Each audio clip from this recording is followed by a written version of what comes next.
what's on in the DynoJet dyno. And I have alongside me Rob Egan from Brooklyn Cycle Racing, who's going to walk us through this and explain a bit. And Rob, just before we went on film, we were talking about the fact that when a Canadian Championship motorcycle race is done, the top 3 riders must bring their motorcycles to you to make sure that they fit in the horsepower rating. Correct. This series has a horsepower limit for every class, and it's set out long before the season starts, and they have to fall within those limits. If they're caught over the limit, they're disqualified or set back. So. Now that's one of the reasons, again, off camera, we actually corral the top 5 riders. Top 3 come through the dyno. If they pass, they're okay, but if they don't pass, then the 4th and 5th rider get a chance, and somebody could lose a position, somebody could lose a trophy and an awful lot of money. Exactly. We check top 3 normally, and if anybody, like they say, if anybody fails, then we go to the 4th, we go to the 5th, and so on until we get a clean finish for the race, and then if it's up to the officials to decide what the penalty is going to be at that point. So.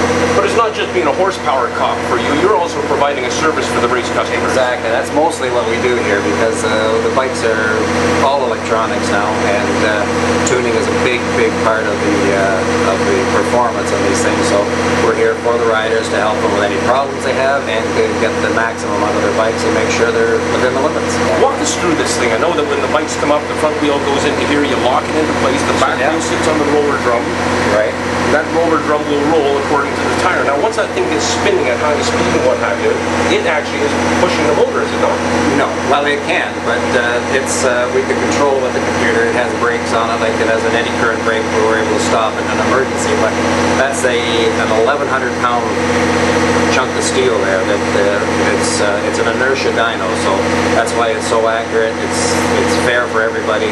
Nothing can be changed on it. So when the bike gets it rolling up at sometimes over 200 miles an hour on this thing, that thing's probably turning at 250. So getting it stopped is a big trick, and without the computer, you can't stop it. So if an engine fails or something like that, it's going to keep grinding through it until it's all over.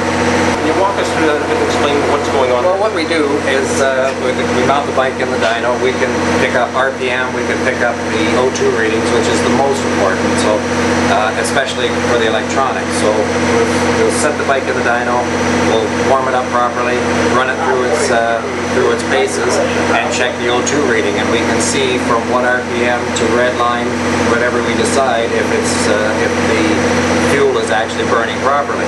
And if it doesn't, well, we can adjust it, and or the rider's tuners can adjust it until they get it where they want it, and clean it up and make it work properly. The biggest thing is that it has to run properly through every RPM range and every throttle position, so you can't just tune it at seat of the pants is totally impossible anymore, so you have to have a dyno to do it right. I'm reading into this as sometimes a motorcycle will spend more time in here than other motorcycles. And we've got a grid of over 20 superbikes out there.